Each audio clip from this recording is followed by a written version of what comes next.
Now, then the third question is, if one root of the quadratic equation 3x square plus px plus 4,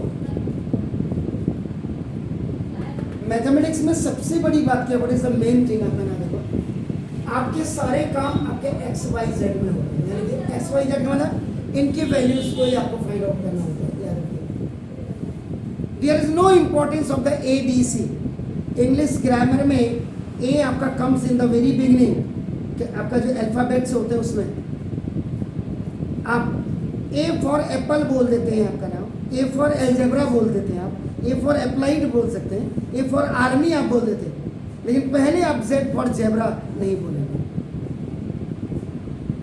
Z for zoom नहीं बोलेंगे, आप समझ रहे हैं। तो ये आप पहले मैथमेटिक्स में एक्स वाई जेड की पहले प्रियोर वैल्यूज होती है, पहले तो एक चीज समझ। अब whenever we talk about the quadratic equation simple आप देखिए कि the format of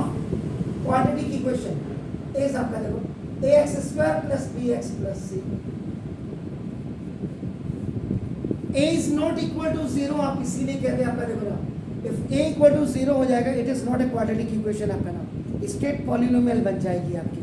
याद रखिएगा क्वाड्रेटिक पॉलिनोमियल नहीं आपकी होगी। पहली चीज तो आपका you should have to be very much confirm about this all, ये आपका हो गया। अब यहाँ पे देखिएगा ये b in place of b की वैल्यू p, अगर ये आपका यहाँ पे नहीं भी लिखता ना, ये देखो ये अगर नहीं भी लिखता तो भी हमारे दिमाग में ये चलना चाहिए कि यार p की वैल्यू तो निकालनी ही पड़ेगी, मतलब इतना सक्षम बना लो अपने आप को कि आपको पता लग जाए एक्चुअल में what we have to do in this question, हमको करना क्या है। यहाँ पे अगर k होगा तो भी आपका x के साथ जो भी वैल्यू होगी वो आपको निकालनी है, याद रखिए।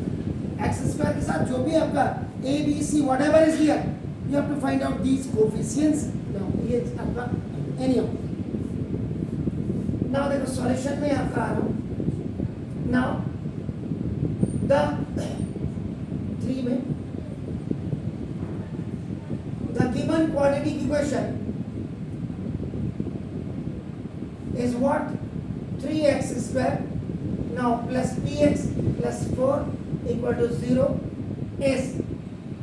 compared with standard form of quadratic equation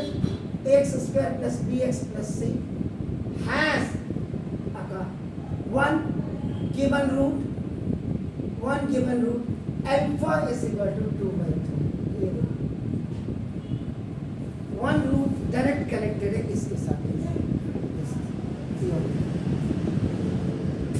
इसका मतलब आपका इतना हो गया। देखो अब नाउ b बीटा हमें अदर रूट भी we have to find out, and अगर ये मेंशन नहीं भी है बिकॉज आपका this is the coefficient of x, we should have to know that either a either b that c, हमको ये फाइंड आउट कर सकते हैं। हम देखो दिस p भी हमें आपका ये फाइंड, दो चीजें हम एक तो ऑलरेडी अदर रूट है देखो b का, और एक आपको find the value of p लिखा। मैंने इसको काटा क्यों, why I cut it, अगर ये नहीं भी लिखा होता तो बच्चे को पता होना चाहिए। इतनी मेंटल एक्सरसाइज आपने कर लेनी है कि क्वेश्चन में क्या दिया है, व्हाट इज गिवन। तीन चीजें होती हैं हमेशा, what is given, what we have to prove, how we can prove, how we can apply, which formula we are using, ये सारी चीजें आपको